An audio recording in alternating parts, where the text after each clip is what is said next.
ngasisu puduna laksari mayamgi mafamda nungairaba article ama the science behind the situations CO2 thengnadanaba numidangda ukhong wakhong changanu hainai tumpham kadasu pambi sing thamnai article asibu ibirpa Dr. M. Thoithoi Singh Crop Solutions angang oiringda hal singna takpi numidangda ukhong wakhong changanu lai ongnagani school gi oja singna wahai pareng sigi wahan thok takpi numidangda pambi singna carbon dioxide CO2 thadoi carbon dioxide ti nuksitagi hena lumbana ukhada lei hauriba upambi singdugi marakta sangmada sor phunba yai kuina leirabadi wantabasu yai maduni lai ongnagani haribadu maram sadana pangsang sangdanaba haibani haina takpi tangai phadana ukhong wakhongda numidang sangdaba yadaba matang oiragasu mai pugadabani haina su ahal singna haibi masigi wahan thoksu oja singna takpi mangal phangba mafamda pambi singna carbon dioxide subsillaga oxygen thadorai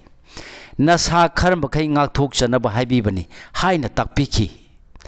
laioi kharba ipai pu singduna thambiramba wahai pareng sungdigi wahan thok oja singdagi phangjakhi ukhong wakhongda carbon dioxide kaya yamna leirambano maingana carbon dioxide sang kaya yamna subsin khigadoribano oxygen kaya yamna thadok kadoribano haibadu sapsana hotragasu matamdu yamna nungaiki yamna khanglabagum khanjakhi pambi singna numit ki mangan phanglingaida carbon dioxide subsilaga oxygen thadorei aikoina hingliba sor holibasi pambi gi matengnani haibasi punamana khangnei saukhalakpaga loinana fajaraba taruba yumgi manung thaba yaba pambi sing gamlada thaduna thamnare ka teida thambadagi hendoktuna pambi singdu tumpham kadasu thamnare ayung nungthinda tumpham kada pambi singna oxygen thadorukpadugidi yamna phare adubu numidangi manga leitraba matamdudadi carbon dioxide thadorkadoribani pambiga aikhoiga punna carbon dioxide thadok minaraba amasung oxygen munarabadi phaningai oidi haina khannai adubu madu thoktanaba pambigi makhal amasung masingdamak thanai ka manungda thamba yaba pambi singda sengadaba magun sing ahanbada ka manungda thamgadaba pambi singna haktengnena nungsa mangan phangdrabasu saithorpa mangal indirect diffuse light kharadu sijinaraga machinja marang kaina sungjanabagidamag apakpa mana natraga yunganaba orabasu chlorophyll marang kaina yawba pambi singna hena sanai ani subada makhal kayagi manasing asangba yunganaba koidanaba heart shape oiba mayat tauba manadaba pambi sing ohengani sauba sangba manadaba apikpa achowa mayai oina tauba amasung makhal kayagi masu singi manadaba pambi sing ohengani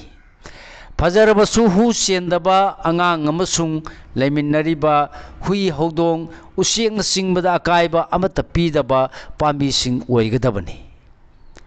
ahum subada kupsen senadrabasu hingadaba pambi ka hena senaningai oidaba pambi khangani mari subada matam pumbada mana yauraga leiba evergreen pambi sing ohengani manga subada mapunsi sangba seasonal nataba pambi ohengani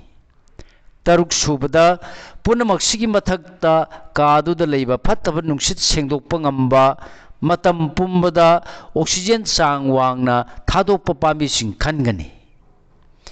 ka manungda thamba yaba fajarba pambi singduna piriba kanaba sing ahanbada ayuk nungthingi matamda pambi singna carbon dioxide subsilaga oxygen thadore हम चाखललिबा पांबी सिंगना oxygen थादोरपगी सांग यामना वांगबा मरमना पांबी सिंगबु का मनुंगदा थमनै अनि सुबदा नुमिदांगी मतम मंगान फंगद्रबा मतमदा पांबी सिंगना सोर होनबा मतमदा ऑक्सीजन सुपसिलगा कार्बन डाइऑक्साइड थादोरै अदुबु मसीदा थादोरगलिबा कार्बन डाइऑक्साइड असि सांग यामना नेमी पांबी अनि अहुमना मियोबेगी हक्सांग सोनबा ngamba नते पांबी सिंगी मना मीटर अमा पाकपा मीटर अमा सांगबा पुनसिलगा अमना लिप सरफेस एरिया पुंग अमदा कार्बन डाइऑक्साइड मिलीलीटर चामा कुनगा मंगा खक्तनी अदुगा पुंग अमगी मनुंगदा होंदोरगलिबा कार्बन डाइऑक्साइड टी लीटर 15 दगी 30 फावबनी अहुम सुबदा नुमिदांगदा ऑक्सीजन थादोकपा पांबी सिंगबु खंगलगा तुमफम कादा फावब थंब याय पांबी मखल खरा स्नेक प्लांट्स लिन सैसु एलोवेरा घृत कुमार ऑर्चिड्स उरई सिंह एरिका पाम्स क्रिसमस कैक्टस न चिंब कयाबु क्रेसुलेसिल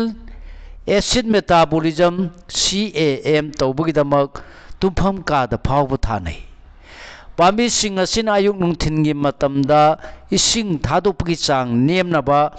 मनादा लेबा अपिकप मखुलसिंग स्टोमाता खुमजिंदुना थमलगा नुमिदांगी मतमदा हांगदोई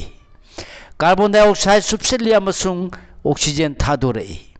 येंगबदा फजबा कादुदा लेरिबा मीदुगी वाखल नुंगाइहनबता नतना कादुगी नुंसित सेंगदोई मयाई ओइना चावबा तुमफम का अमदा पांबी यामना थाजिनबा चुमदे पांबी अनि अहुमदगी हेना थमलोय पांबी यामना थमलगा कागी फजबसु हंथै